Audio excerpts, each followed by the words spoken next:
अस्सलाम वालेकुम। मैं कुमार रफीक खुश आमदीद मेरे यूट्यूब चैनल रफीक ब्लॉग दे उत्ते। मैं इत्थै जेह्ड़े बंदे दे कोलों कम्म कराना जिन्हें कोलों ड्राइवरी कराना वो गाड़ी तुसें मेरी डिठी हो सी बिल्कुल झिक्की गाड़ी है, बिल्कुल ज़मीन दे नाल में लगी हुई गाड़ी है। मैं जित्थां लैंदा रहे मैं इन्हें को उत्थां जेह्ड़ा इन्हें दा घर है जेह्ड़ी जात है घर का दरवाज़ा बिल्कुल इंज तरतीब दा बनया हुआ है ना। वो अगर उतना कल्हा मैं बैठा हुआ वत भी गाड़ी टच थी तलो ज़मीन नाल लग दे, क्योंकि बिल्कुल ही लाही है, गहराई है, धक्का नुमा। अगर बिया एक दो बंदा बैठा हो वाल की समझो पूरी तरह में गाड़ी तलो लग दे, ठा फा की आवाज़ होंदी सी तलो बाडी का। मैं कई दफ़ा इन्हें दे वरसा को आखे मैं के तुसा जरा है ना जिसले मैं इन दरवाजे दे उत्ते आया करा तुसा लह गया करो, इतना गाड़ी का खराब थी होने का खतरा है। तलो गाड़ी लगता पे कुछ तुरड़े सी तलो कने कोई इंजन का पार्ट तुरड़े सी, कोई इहो जी शय तुरड़े सी, तुसा लह गया करो। उन्हें कहता है को क्या तकलीफ है, सारी शय असां बैठे हैं चलो। मैं कि ठीक है बैठे रहेंगे। गोदा उन्हें मेरी गाल नहीं समझी, नहीं सुनी। मैं तकरीबन 2 दीवार पहले उथा ही गया हूँ ही याद है उत जिथा दरवाज़ा आई गाड़ी ये तकरीबन 3-4 यौमुल वतनी दे छुट्टियां कट्ठे दे पैन बैठे हैं गाड़ी दे उत्ते। जल्ले मैं उथा नीते मैं दरवाजे दे बाहरों ब्रेक मारे मैं कि लाहूँ, उन्हें कि क्यों लाहूँ, हालांकि सिर्फ 5 कदम हैं, सिर्फ 5 कदम टुरने अने असां ये 5 कदम क्यों टुरूँ। अच्छा मैं कि ठीक है बैठे रहे वञो। वो जेड़े वेले मैं गाड़ी अगो नीते थोड़ा जिहा अगो किते लगण ॾियो गाड़ी दे अगले हिस्से को उही धक्के दे उत्ते।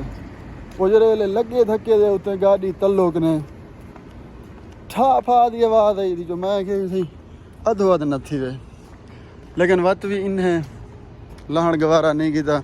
गाड़ी तलो कने पार्ट त्रुड़े, जेड़े वेले तलो पार्ट त्रुटे उत्थों कने तो निके लाए हैं, जेड़े वेले उत्थों निके लाए हैं बल्कि उथा ही यही कने ये लह के अगो जिथा उन्हें को लाहना है यूं धक्के कने उथा ही गाड़ी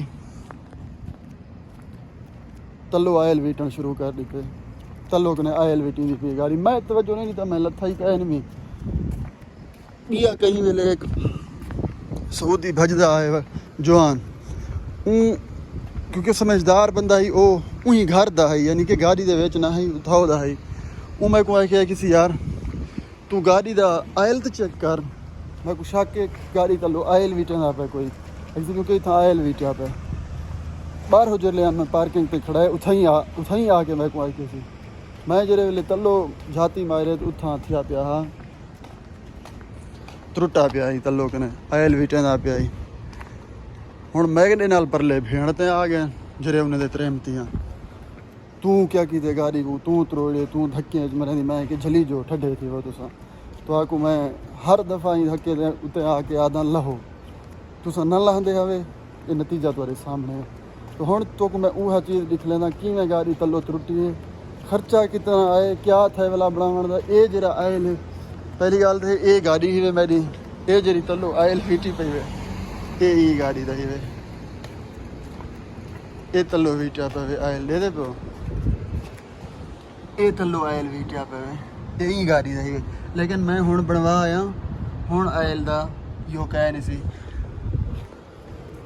1000 रियाल पैसे लगे बनी है धक्के दे उत्ते। लेकिन जी जैनवन चीज़ है वो त्रुट गई है।